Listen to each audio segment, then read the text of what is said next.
तोशाखाना और cipher case के बाद इमरान खान के लिए एक और बड़ा फंदा तैयार कर लिया गया। एक भयानक केस बनाया गया और वो किस नौयत का है। परवेज़ इलाही का शेख रशीद से फ़ोन पर रब्ता किसने बात करवाई, दोनों ने आपस में किस नौयत की बातें की। मैं इमरान खान को तोड़ के रख दूंगा, इस बात का इजहार किसने किया। आखिरकार बिजली के हवाले से बिजली बिलों के ख़िलाफ़ जो एहतजाज था वो रंग तो लाया, लेकिन किस तरह से रंग लाया, आज इन नुकात के ऊपर आपसे बात करेंगे।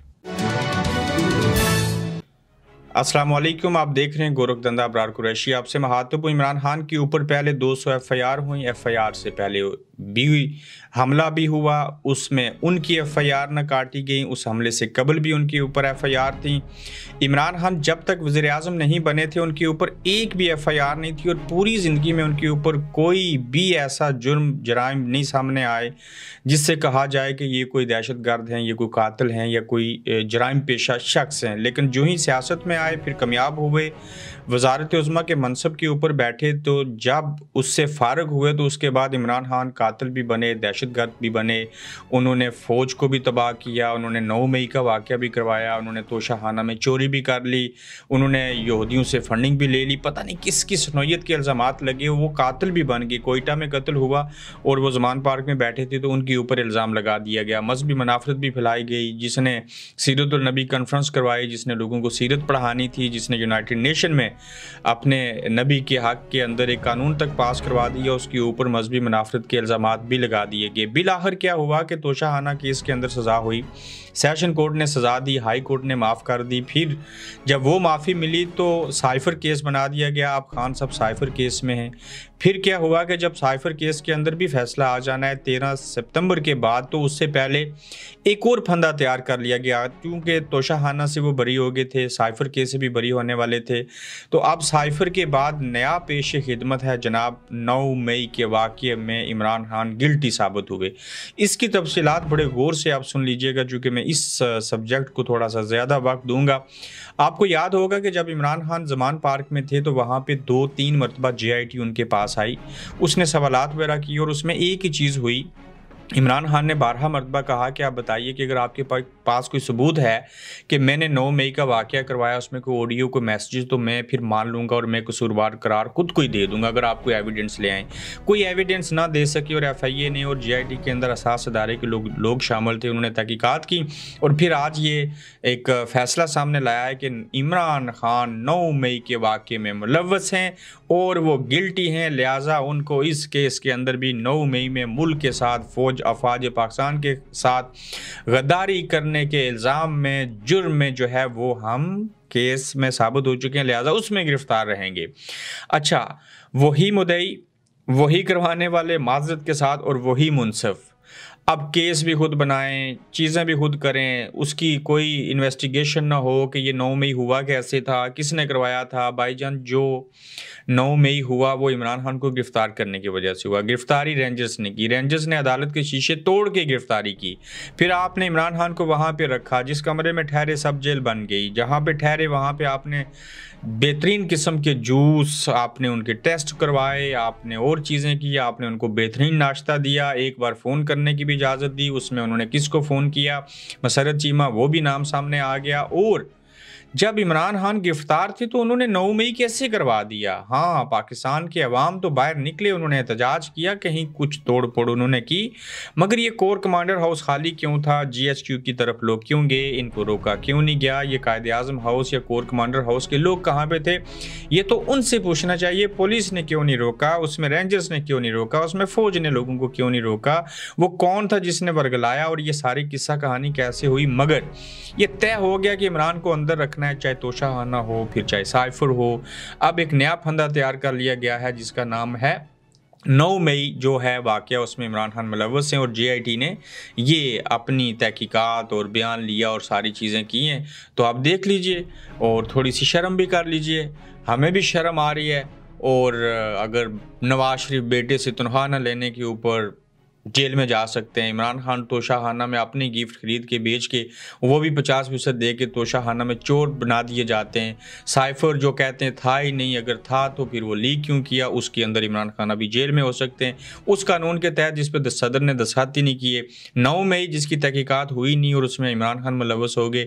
हाँ, अगर शाह महमूद कुरैशी ये बात कहें जी कि मैं गवाही देता हूँ, मैं वादा माफ गवाह बनता हूँ कि इमरान खान ने लोगों को ऐसे कहा था, या कोई एक शख्स जो आप इमरान खान के मुखालिफ है वो कोई सबूत दे देता, तो ये मान लेते कि जी शाह महमूद कुरैशी साहब इस्टेब्लिशमेंट के बड़े करीब हैं तो लिहाजा उन्होंने उनकी मदद की, वो उन्हीं के बंदे थे। लेकिन किसी ने ऐसे नहीं कहा। ये JIT ने जो चीज़ें की हैं, भाईजान को ऑडियो लेके आओ, कोई वीडियो लेके आओ, कोई सबूत लेके आओ, मुझे कन्विंस करो, पाकिस्तान के अवाम को कन्विंस करो, इदारों को करो, फिर इमरान खान को मत छोड़ना। अगर इसने जानबूझ के 9 मई करवाया, फांसी पे लटका दो, आपको कोई उफ नहीं करेगा। मगर ये ऐसे नहीं चलेगा। कैसे चलेगा आपको बेहतर पता है।